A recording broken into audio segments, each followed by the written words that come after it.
amante de la historia y la religión? Nuestros programas te llevarán en un viaje a través del tiempo y las creencias, explorando las culturas y la religión en conexión directa. Descubre el pasado con Fray Severiano de Cáceres. Somos Santa Mónica Radio, nuestro magazine al ritmo de la mañana. Ya a esta hora llega Conexión Directa. Estamos ya en comunicación con el padre Severiano de Cáceres, con quien hablamos de historia, de tantos años que han pasado, pero nos trae a la memoria y hacernos recordar para conocer estos hechos que son importantes. La encomienda de los Wambos. Padre Severiano, buenos días aquí en el Perú. Jaime, y a los amigos oyentes de Radio Santa Mónica, sí, efectivamente. Hoy nos toca la encomienda de los Wambos. Ahí vamos, ¿no? Es una encomienda, lo mismo que Chota, perteneció a la encomienda de Cajamarca. Wambos tiene su propia encomienda, es una provincia de los incas, como hemos ido viendo, y todo ese territorio de Wambos, Uterro, Soco, Santa Cruz, hacia Tomboch, Miracosta, toda esta zona, y un poquito más en alguna toda la amplitud de toda esta parte de Chocota, un poquito más allá.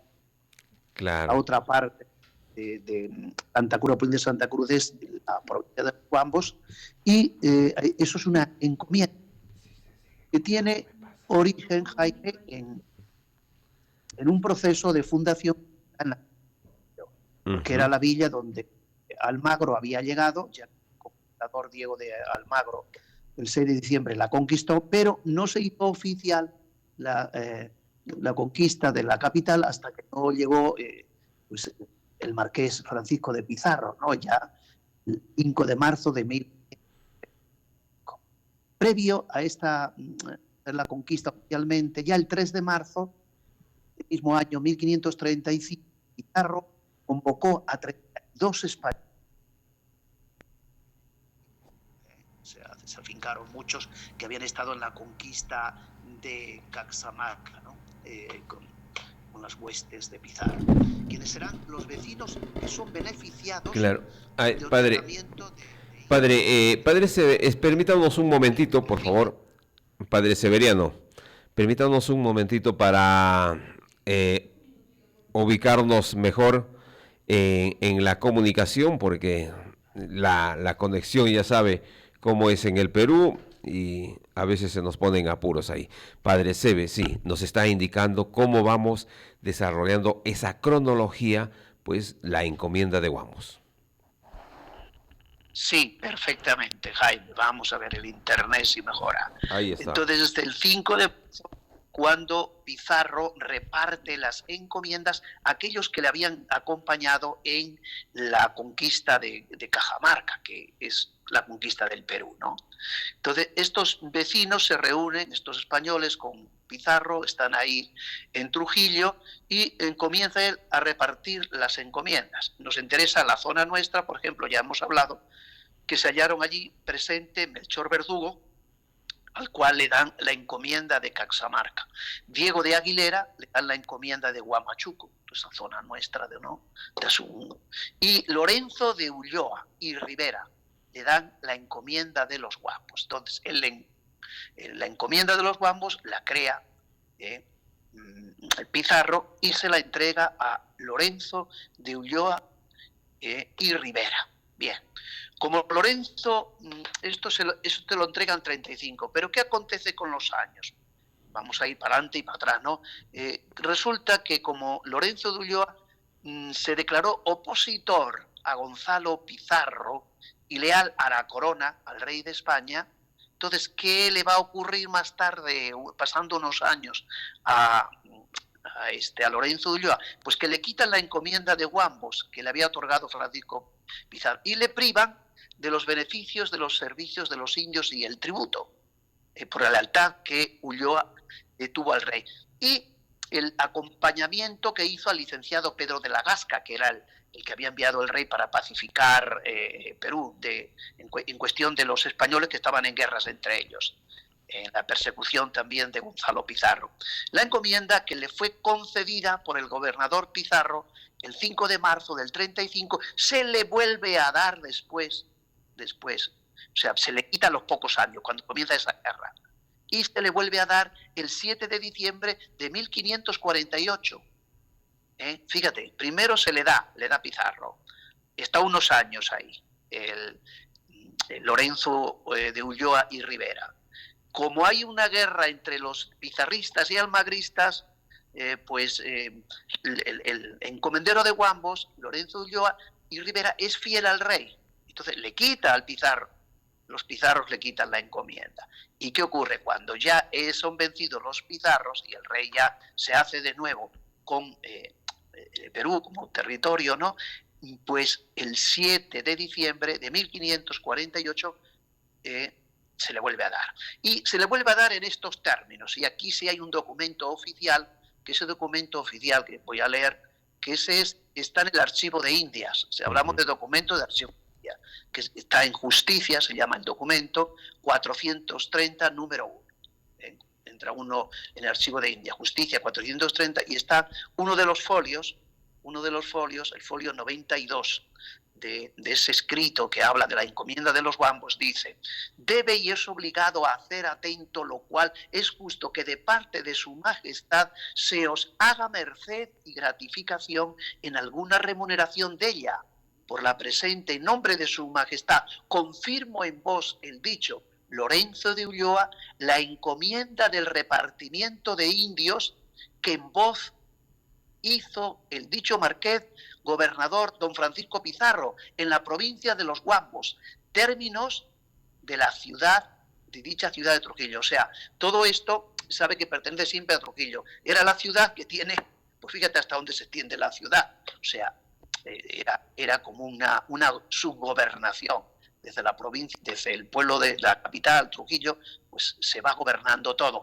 Va poniendo primero Pizarro y después ya sus seguidores, los siguientes gobernadores, etcétera, etcétera, los virreyes, pues van poniendo en cada gran territorio un encomendero que es el que se encarga un poco de lo que nosotros llamamos la fundación de los pueblos, o sobre todo va de lugar en lugar donde hay indios, viendo cuántos hay. ¿Para qué? Para ver cuánto tiene que cobrar, ¿no? Por eso dice aquí en los términos siguientes, según la forma y manera que habéis tenido y poseído y tenéis dichos repartimientos e indios con sus caciques principal, pueblos indios, para que vos sirváis de ellos conforme a los mandamientos e ordenanzas reales de su majestad. Es según cómo habéis servido, servís de ellos con tan que los adoctrinéis. O sea, la causa que le pone, vosotros sí podéis, tenéis que gobernarlo, tenéis que cobrar el impuesto, pero también dice, no os olvidéis que los tenéis que doctrinar y enseñar en las cosas de nuestra santa fe católica, y no le saquéis ni llevéis más tributos de los que buenamente y sin vexación, o sea, sin hacer violencia, pudiesen dar con apercibimiento de ser usted castigado. Las leyes son muy buenas, las leyes que le da el rey son muy buenas. Otra cosa es ya lo que hacen los encomenderos, entre ellos lo hizo Melchor Verdugo, pues Lorenzo Ulloa fue un hombre más pacífico, pero las normas que tenían del rey eran buenas, que sí, que saquéis, pero cuidado con hacerle vejación, o sea, con hacerle violencia para que paguen más tributos, etcétera, etcétera. Y siempre lo que se les pide que los adoctrinetas son dos normas que pone el rey. Eso le dice en el versículo 22, por un lado, el anverso, y la otra cara dice: por ello se recabará en cuenta y parte de pago de lo que fueren tasados los dichos indios, y asimismo vos, luego que, porque saben de las alteraciones acaecidas en estos reinos, los naturales de ellos están fatigados y faltos de comida, y si ahora no fuesen relevados, se les diese lugar para que sembrasen, parecerían ellos y vos que podéis tener ningún provecho. O O sea, tenéis que tratarlo bien, tenéis que darle terrenos. ¿Por qué? Porque si no, no vais a sacar ningún provecho. Bastantes han sido castigados ya, ¿no? Bien, que van haciendo todo esto. Y pone una especie en este documento del Archivo de Indias, pone para que nos demos cuenta cuánto más o menos esta encomienda podría dar, ¿no? Dice que tenéis de ellos so pena de 1000 oro para la Cámara de Su Majestad, 1000 monedas, 1000 pesos de oro. Tiene que entregar a la Cámara de Su Majestad, es decir, al rey. Fechas en los Reyes, a 7 de diciembre de 1548. Esta es la segunda vez que le entregan a Pizarro la encomienda. En 2 oportunidades se la entregan. Se la entrega a Pizarro, se la quita a Pizarro, los Pizarros otra vez, y después el rey, a través del licenciado Gasca, que es el que manda el rey para que pacifique Perú, pues es el que lo da. Entonces tenemos un documento oficial que efectivamente nos habla de Lorenzo, el que recibió de Pizarro, que le fue quitado de Pizarro y que fuese. Tenemos con documentos, o sea, no hablamos que esto está en un libro, que esto es una hipótesis, no, aquí no hay hipótesis, aquí hay un documento oficial, una escritura pública que dice que Pizarro le entregó la encomienda a Lorenzo de Ulloa y que es una encomienda pues rica también, ¿no? Una encomienda rica, bien. Este encomendero de los Huambos, seguimos con más documentos que hemos dicho ya para que la gente se vaya familiarizando, es don Lorenzo de Ulloa y Rivera. Hay documentos de Indias que para no leerlos en su... que es muy difícil para entender muchas veces cuando se lee y los que escuchan sobre todo, pues hay un historiador, Roberto Levillier, que los va viendo un poquito al documento y que lo va resumiendo, ¿no? Pero son copia fiel de Archivo de Indias. Dice que el repartimiento de los Huambos encomendados, dice repartimiento, a don Lorenzo Ulloa, tiene 591 indios tributarios, es decir, hay 591 indios que tributarios, es decir, que tienen terreno, que tienen posibilidades y son los que tienen que contribuir con el encomendero y con el... 2.638 personas reducidos, o sea que los han reunido de varias partes, los han como puesto en caseríos no esperamos, como ves, este documento de 1535 no habla que más tarde, después ya en 1560, 70 reducciones de pueblo, no, ya está hablando de que hay que una familia por aquí, otra familia, ya les manda el rey y el virrey, pues que los vayan que lo vayan reuniendo en pueblo. Entonces, 2.638 con sus familias ya están en pequeños pueblos, llamados Huambos, Uterbo y Llama. O sea, los pueblos que cita de esas reducciones y que cita que hay población ya grande, Huambos, Uterbo y Llama. Huambos, que es la capital, y ya vamos a hacer un poco filosofía y no olvidar de todo lo que hemos dicho de la historia, ¿no? ¿Recuerdas que hablamos el lunes pasado cómo en Huambos había 2 palacios, cómo hay el camino del Capañán, ¿no? Cómo hay un clima muy bueno para el Inca, cómo el Inca los trató muy bien porque los de Huambos, cuando fue el Inca no les hicieron guerra, según una versión, según otra, después entre los 2 hermanos o medio hermanos hubo una gran guerra, pero no con los habitantes de Huambos directamente, sino entre las huestes de un hermano y de otro hermano. Pues bien, ahora ves cómo también el encomendero, ¿dónde va? A Huambos. ¿Por qué?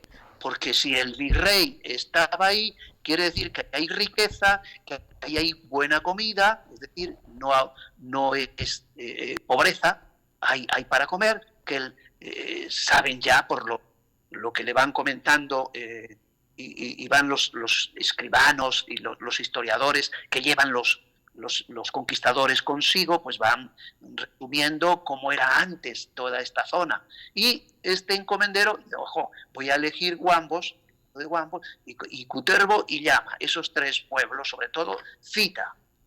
Después cita ya Querogoto, Querogotillo, otros pueblos más, ¿no? Los Claro. tres primeros fueron los que Bien, primero cita. bien, padre. Sí, Entonces vamos conociendo sobre la encomienda de Guambos, pues, que nos explica esa jurisdicción. Ya sabemos que la encomienda era una jurisdicción, una comunidad, todo este territorio que ya se le encargaba en esta oportunidad a Lorenzo de Ulloa. Padre Severiano, pues nos está haciendo revivir esta historia, la historia de la encomienda de Guambos, que está dentro de la jurisdicción del corregimiento de Cajamarca, dice, ¿no? Implica pues todo un proceso y que estos encomenderos pues tenían una misión, vamos a decir, casi específica, ¿verdad? sí, perfectamente. Lo has dicho muy bien. Entonces, volvemos, sabemos que desde 1535 el repartimiento de los guambos fue otorgado, la encomienda a Lorenzo de Ulloa. Los encomenderos son la primera institución colonial a través de la cual se cobran los tributos. Los tributos. Se inicia con Francisco Pizarro en 1535. Es decir, ya ha conquistado esto. Muy bien. Yo mando aquí, pero ustedes tienen que mantener al Estado ahora, es decir, a los conquistadores y al rey, que es el que ha mandado ahí a los conquistadores, etcétera, etcétera. Entonces, ¿quién le toca pagar como siempre? Pues al más pobre, como siempre. Y los encomenderos realizan esta institución. Por eso, esto hay que tenerlo muy en cuenta, lo he repetido a lo largo de todos los programas, muy en cuenta, no sé si la gente se da cuenta, ¿no? ¿Por qué repite tanto que los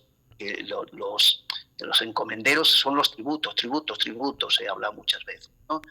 Pues porque es fundamental para comprender por qué no es que van a tardar tantos años en llegar a todas las partes. Tenemos que llegar cuanto antes a todos los caseríos, a todos los pueblos. ¿Por qué?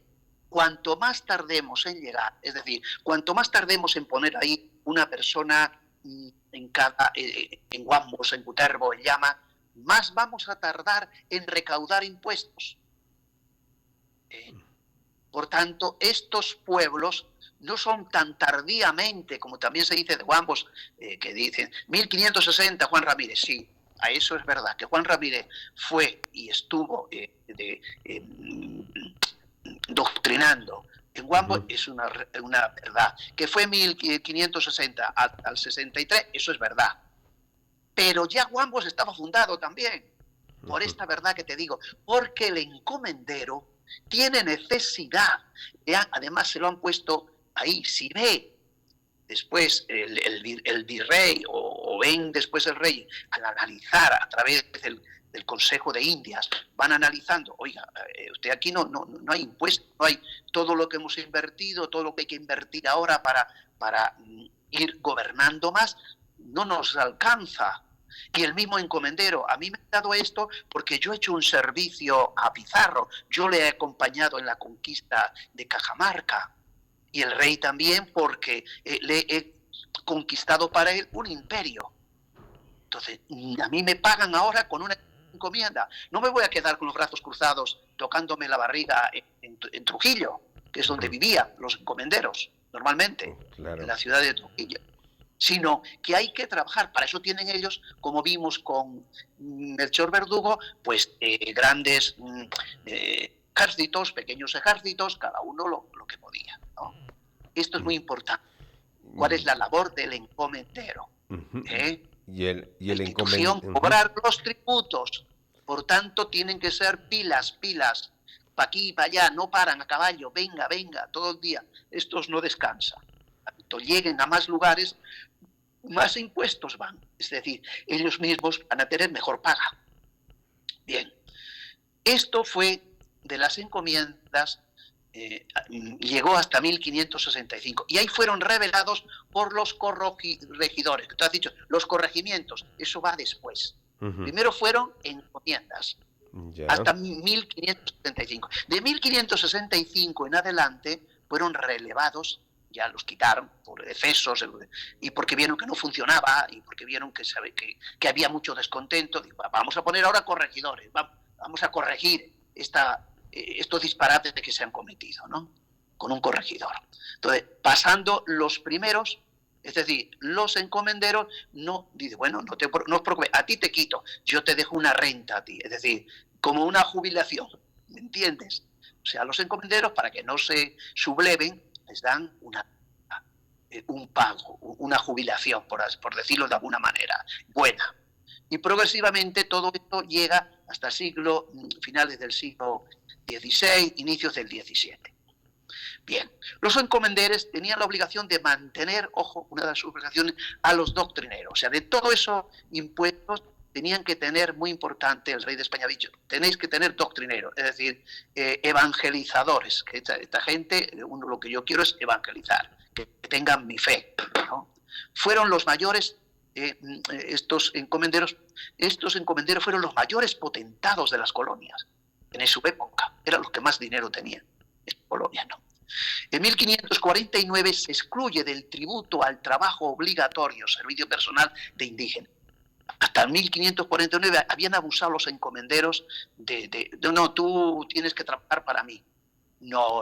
De 1549 el rey dio normas, no. Sí te tiene que pagar impuestos, pero él tiene que tener para sacar recursos de sus terrenos, es un poco como las haciendas después, hace 4 días, ¿no? Que los hacendados iban a su vez subarrendando en los terrenos, y el país fácil llegó la reforma agraria. ¿Por qué? Porque un señor tenía un terreno que era de un hacendado, el hacendado no trabajaba esos terrenos, y sin embargo el que la trabajaba tenía que pagar impuestos. Por eso la tierra es para el que la trabaja, ¿no?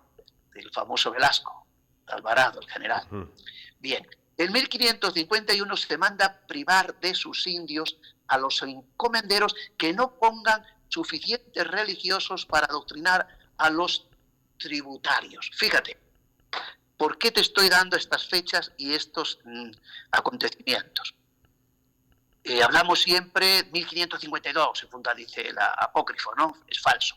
Se funda Chota. 1560, no. Para 1551, aquellos encomenderos que no hayan puesto ya un religioso, un sacerdote o un catequista para adoctrinar a los tributarios, se le quita.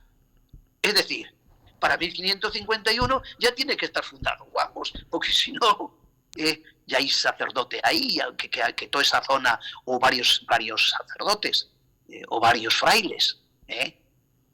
Entonces, aquí andamos que esta fundación de Cutervo, haciendo un poco historia, y por estos documentos oficiales de cómo se gobernaba una encomienda, hombre, entre 1549 y 1551, si no se ha puesto las pilas Lorenzo de Ulloa, pues se queda sin tributos, le quitan los tributarios que tiene, ¿no?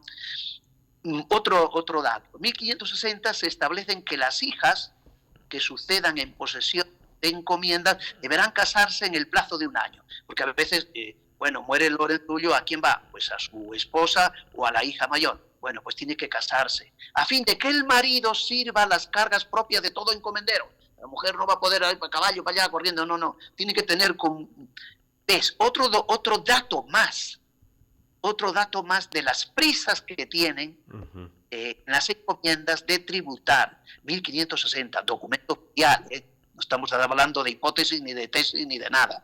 Documento oficial del Archivo de Indias. Entonces, 1549, 1551, 1560... más adelante, todavía 1575, ya se fijan que las encomiendas no podrán ser heredadas por las viudas si no han estado casadas, más todavía, ¿no? Con algún encomendero ya. Bueno, y volvemos atrás, en 1540, después de la muerte de Diego de Almagro el Viejo, Francisco Pizarro hizo un nuevo repartimiento y para ello recolectó sistemáticamente información desde Quito hasta Lípez, o sea, Quitos pasando por a las áreas que eran poco conocidas, envió visitadores con instrucciones especiales a fin de compilar nuevo material censal. Tengo que censar, a ver cuántos indios hay y cuántos indios pagan o no pagan. 1540, voy más atrás todavía. Hay documentos, filosofía, historia. Ojo, Pizarro tiene prisa también, que los encomenderos trabajen para él, trabajen para el rey y trabajen para ellos.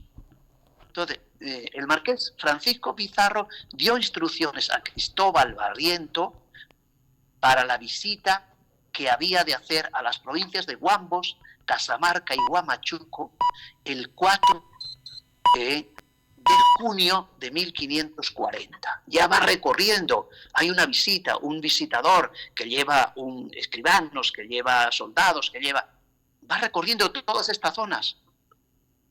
¿Ves? Filosofía de la historia. Datos que nos dicen que esto de los pueblos ya tenía que haber ahí moradores españoles. Casi organizados, vamos a decir. Claro, que son documentos. ¿No? Esto lo tenía yo aquí en la encomienda de Huambos, porque no sabíamos qué tema íbamos a tratar antes, no lo tratamos en la de Casamarca, porque la Casamarca no es la encomienda de Chota, Casamarca. Y ahora ya nos toca cerca de lo que ahora es nuestra provincia, pues se los he querido traer ahora aquí, ¿no? Esto que decimos de Huambos, pásalo a Cajamarca, pásalo a Huamachuco, pásalo a todas las encomiendas. O sea, cuanto antes, tienen que llegar cuanto antes, tienen que fundar cuanto antes. Bien, pues eso hay que tenerlo muy en cuenta, todos estos datos. Y ahora, nuestros amables oyentes dirán, pero ¿quién es ese Lorenzo de Ulloa y Rivera? ¿Quién es ese señor? Claro, la Para pregunta conocer, es eso, ¿no? Como hablábamos de Melchor Verdugo, ahora ¿quién es Lorenzo de Ulloa? Bueno, sí.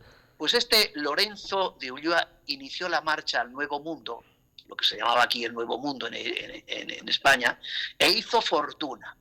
Probablemente llegó a Perú a mediados de los años 1530, es decir, con Francisco Pizarro. Él apoyó a Francisco Pizarro y a todas las personas designadas por la corona para gobernar Perú en la década de 1540, pero antes también estaba. Y fue uno de los primeros colonizadores y encomenderos de la ciudad de Trujillo, ya lo sabemos. Por sus servicios y lealtad, fíjate, recibió de Pizarro una sustancial encomienda valorada en 4.000 pesos de oro.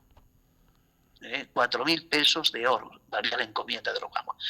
Pero en los años 1550 perdió una tercera parte de la misma, cuando él transmitió 1.400, o sea, dividió dos zonas, las dividió, le quitó partes, Chotli y Chontalí, le quitó dos partes de indios, se los quitó y se los dio a otro, ¿no? Entonces Lorenzo de Ulloa presentó una demanda para que le fuera devuelta esta parte de su repartimiento. Ganó el juicio, pero aparentemente no le fue integrada su donación original.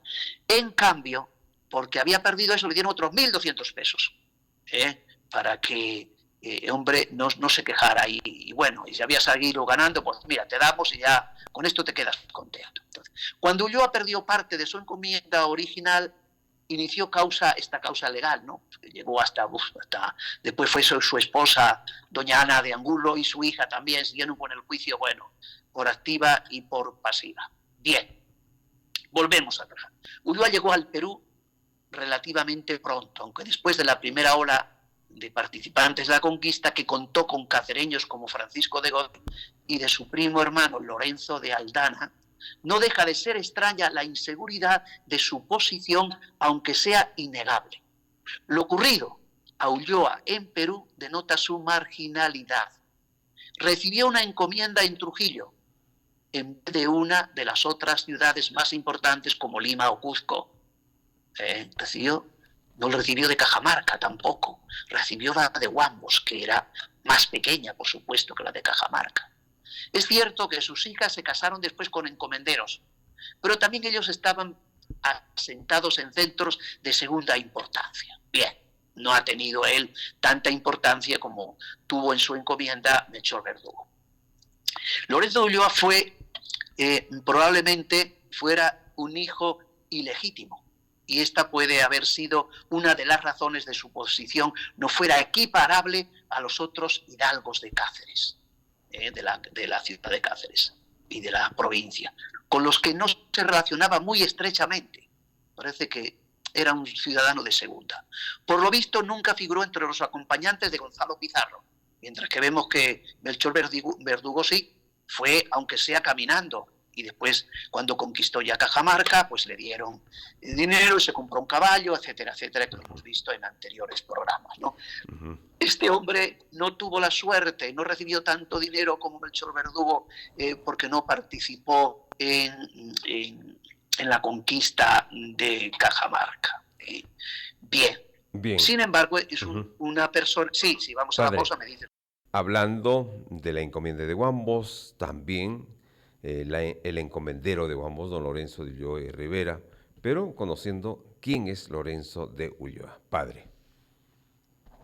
Bien, un poco también recordando lo que hemos dicho y resumiendo, Lorenzo de Ulloa inició la marcha al Nuevo Mundo, hizo fortuna. Probablemente llegó al Perú, hemos dicho ya, 1530, apoyó a Francisco Pizarro y a todas las personas designadas por la corona para gobernar en el Perú en la década de 1540. 1530, 1540, 10 añitos, y después sigue, ¿no? Y fue uno de los primeros colonizadores y encomenderos de la ciudad de Trujillo. Por sus servicios y lealtad recibió de Pizarro una sustancial encomienda valorada en 4.000 pesos. Pero en los años 1550 perdió esa encomienda, hemos dicho, y le dieron 1.500 pesos. Lorenzo de Ulloa presentó demanda para que le fuera de vuelta, no le fue de vuelta, y le dieron nada más 1.200 pesos. Bien, ¿qué beneficios, aparte de esta desgracia de quitarle, qué beneficio recibe después, muy importante, un beneficio que recibe Lorenzo de Ulloa?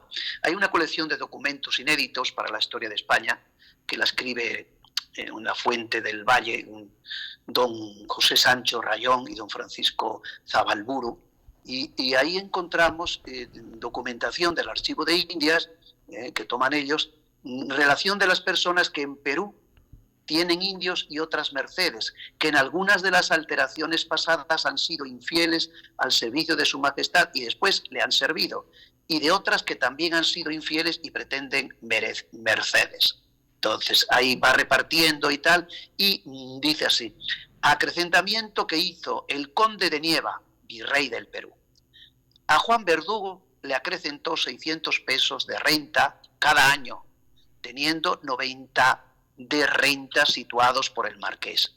Es decir, a Lorenzo de Ulloa, vecino de Trujillo, señalaron por 2 vidas 400 pesos en tributos vacos varios, teniendo, como tiene el repartimiento de los guambos, que es principal, que vale 5.000 pesos de renta cada año, a título de decir que se le quitaron los indios de Chontalí para reformar la ciudad de Jaén. Estos indios, esa parte, según se va hacia la provincia de Jaén, pues es que llegaba hasta ahí, hasta Jaén, la encomienda de los guampos, ¿no? Pues Chontalí, toda esa parte, se le quitan estos indios, se le da a Jaén, y hacen otra encomienda ahí en Bracamoros.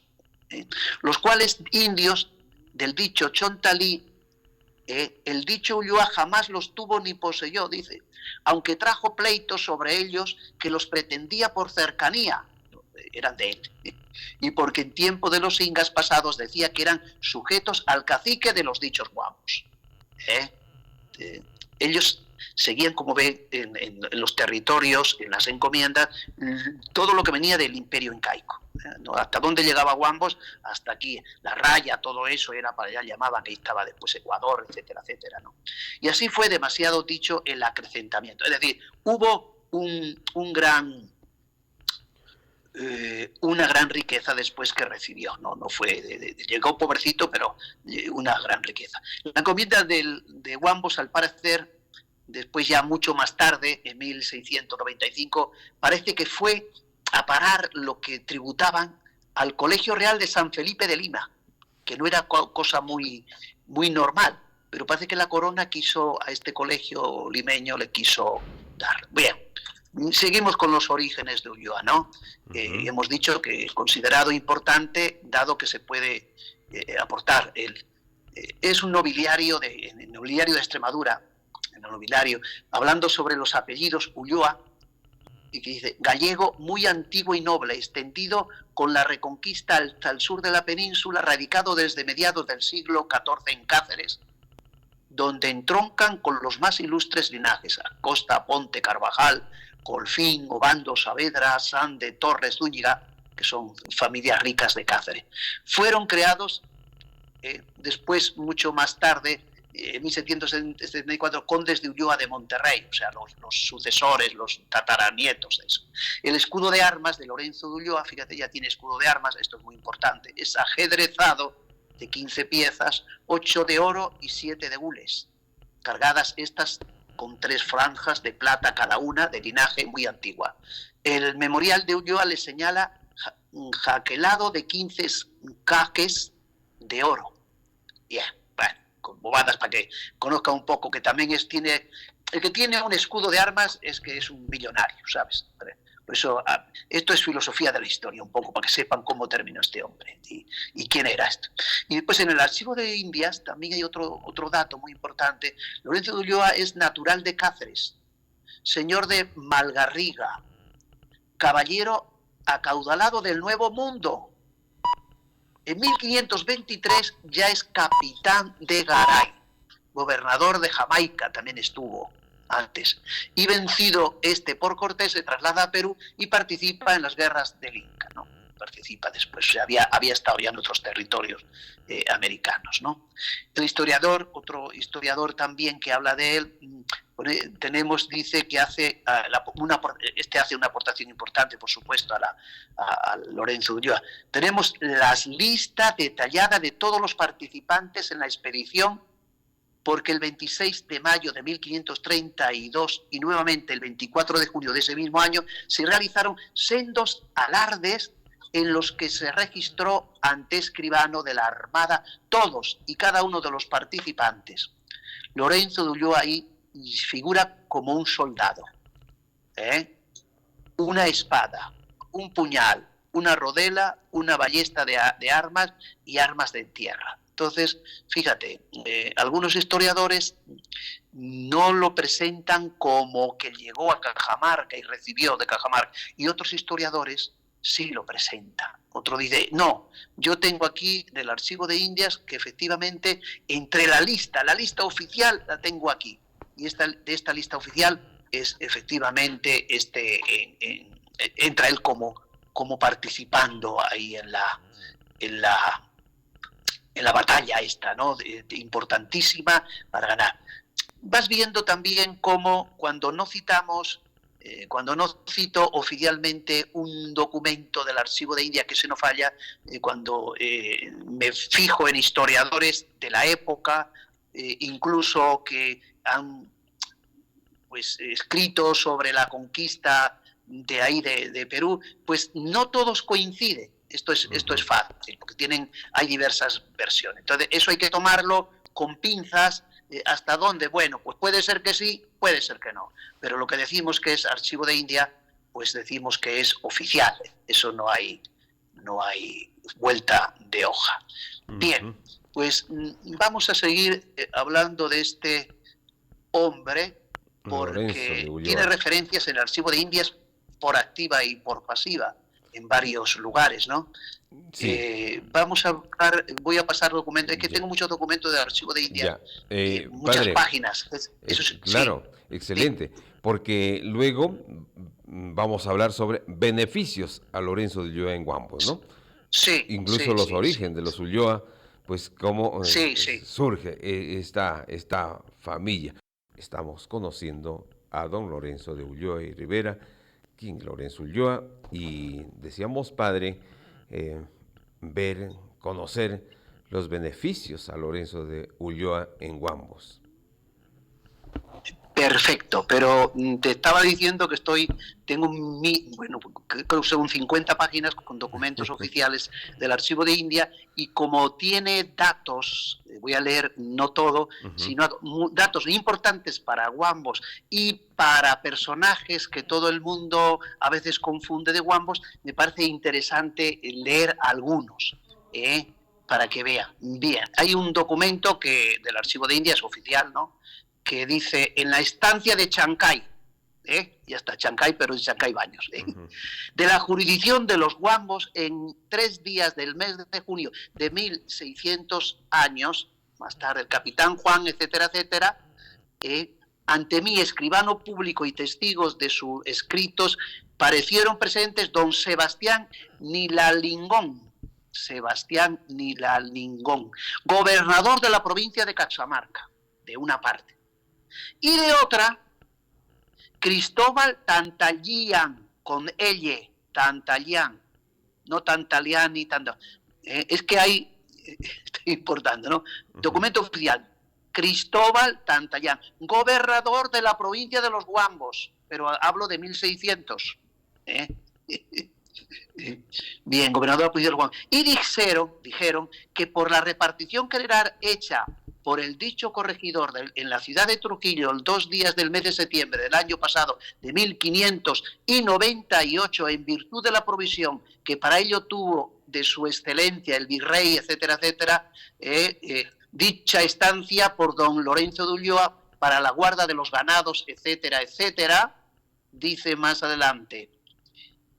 Bien, es para los terrenos, ¿no? Respecto que algunas veces el río va grande, los indios de Santa Cruz, de la provincia de Caxamarca, pueden acudir con puntualidad y así no que el ganado esté atendido. Otro documento más abajo vuelve a decir lo mismo, ¿no? Está otro folio, resumiendo brevemente. Don Cristóbal, y aquí lo escriben con elle y también lo escriben con L nada más. Tantalían,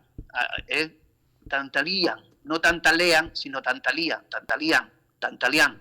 Juan, etcétera, etcétera, de esta provincia de Caxamarca, Huamachuco y Guambos, por su majestad, con aprobación de los muy poderosos señores de su real y supremo, etcétera, ¿no? Y don Cristóbal Tantalián, gobernador de la provincia de los Guambos, aparece una y otra vez en este juicio como principal de la zona, en otro folio más, igual. En estos días la provincia de los Guambos se daban en la villa de Saña a los 10 menos, de esta provincia de los Guambos y más de la provincia de Caxamarca, en conformidad con dicho concierto, etcétera, Cristóbal Tantalián, gobernador de esta provincia de los Guambos, en varios documentos, varias hojas, cantidad de folios del Archivo de Indias, es decir, que han sido escritos ahí en Perú, ¿no? Pues están aquí. Dice, mandamiento de Sucho a 2, Cristóbal Tantalián, gobernador de la provincia de los Guambos, en su presencia que oyó y entendió por ser como es ladino, el cual, en fin, está hablando contra otro. Cantidad de documentos en los cuales se nos presenta Cristóbal Tantalián, gobernador de esta provincia de los Guambos, en otro folio más, paso hoja, otro folio más, siempre está aquí este hombre. Y un personaje también de la zona, o menos conocido, don Sancho Tantara, cacique principal de dicho repartimiento y provincias también. Dice así, en dicha ciudad de los testigos de suyo escrito, etcétera, Lorenzo de Ulloa, vecino de esta ciudad, dijo que continuando con la posesión que tiene tomada del repartimiento de los Guambos por virtud de la provisión y célula de encomienda de esta otra sede, etcétera, etcétera, posesión en la persona de don Sancho Tantara, cacique principal de dicho repartimiento y provincia. De la provincia de los Guambos. Bien, bueno, pues así va mucha historia de ¿no? El 30 de octubre, después ya tiene también muchos beneficios, porque ven que la gran labor que ha hecho Lorenzo de Ulloa, y pues le siguen dando, pero siempre en metálico, es cosa rara, en otro le dan pues más encomienda, más territorio, pero en este momento no le dan. No. Aquí siempre lo han considerado, y por eso dicen que si fue a lo mejor, fuera una persona que no es de padre legítimo, de madre legítima. Bueno, la madre es legítima siempre, el padre no lo reconoció. Alguna cosa tuvo que haber, como hemos visto ya. Bien. Después este hombre sigue en pleitos para conquistar estos pueblos originarios de la provincia de los Guambos. Él quería a su encomienda y luchó por su encomienda, ¿no?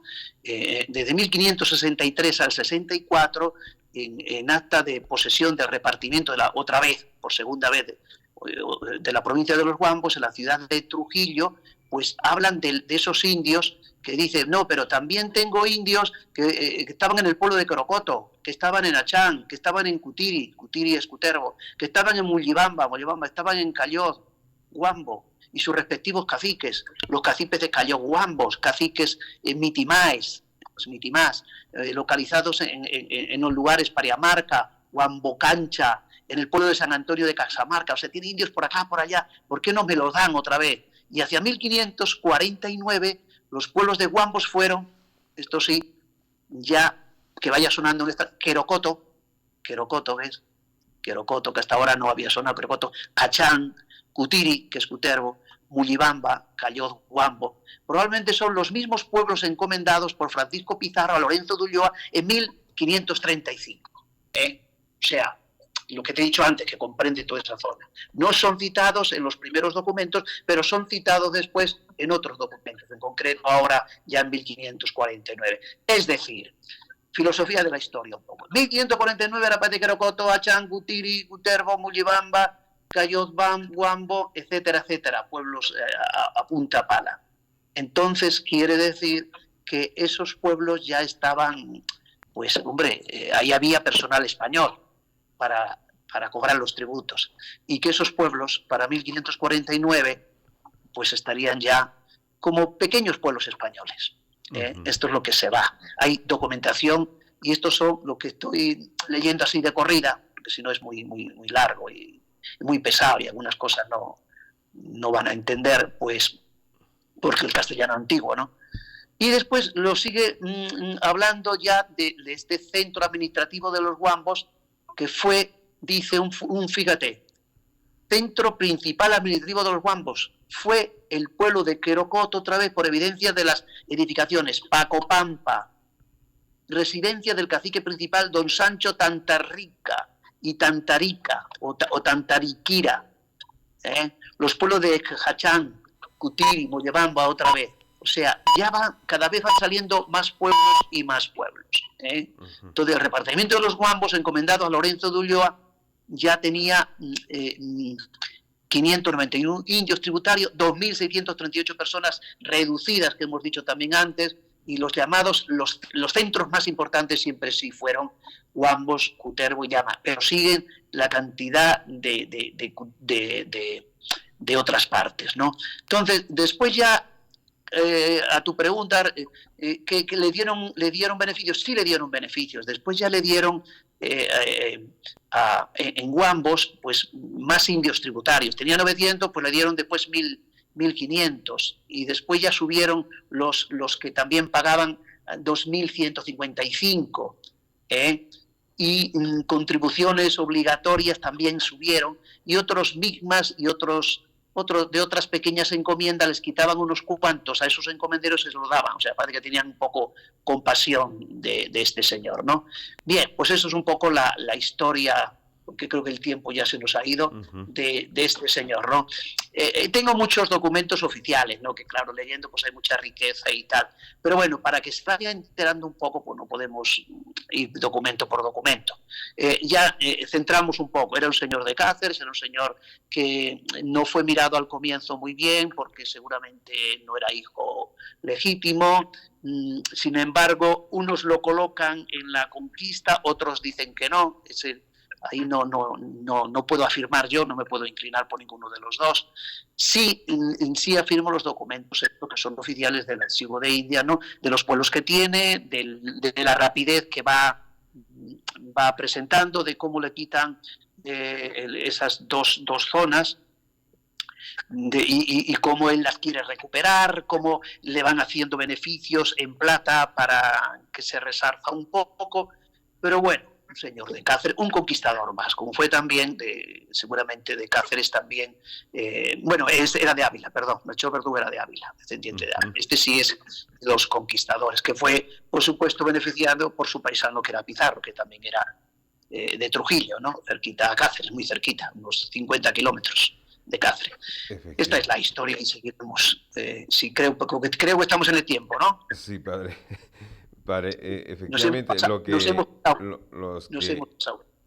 que podemos lo que usted también decía, pues los Wambos, ese grupo, pues que aún algunos, según los estudios, también lo han considerado como que se ubica pues dentro del norte del señorío de los Wambos, ¿no? Dentro de la organización política denominada los está en lo que ahora nosotros vemos Wambos, lo que hemos dicho. Sí, lo que hemos dicho, que el Inca en la batalla cuando llegó tuvo muchos beneficios, o sea, se le portaron muy bien los pobladores, no tuvo que pelear, aunque hubo después una pelea entre los partidarios de los dos medio hermanos, pero él hizo ahí bastante riqueza y era un territorio que le gustaba a él, que le venía muy bien para la salud y que se encontraba muy feliz en dos palacios. Dos palacios, nada. O sea, no se pasaba un día o dos, ni una semana, sino incluso a veces hablan hasta de un mes. El Inca, en su viaje desde Cuzco a Quito. Bien, padre Severiano, hoy hemos conocido la encomienda de Wambos, el encomendero de Wambos, don Lorenzo de Ulloa y Rivera. ¿Quién es Lorenzo de Ulloa? Pues, y los beneficios, lo que usted nos decía de Ulloa en Wambos. Bien, padre, será hasta nuestro próximo programa. Gracias. Muy bien, hasta feliz de ayuda, un saludo para todos los amables oyentes. Muy bien, padre Severiano, gracias, hasta nuestro próximo programa. Amante de la historia y la religión.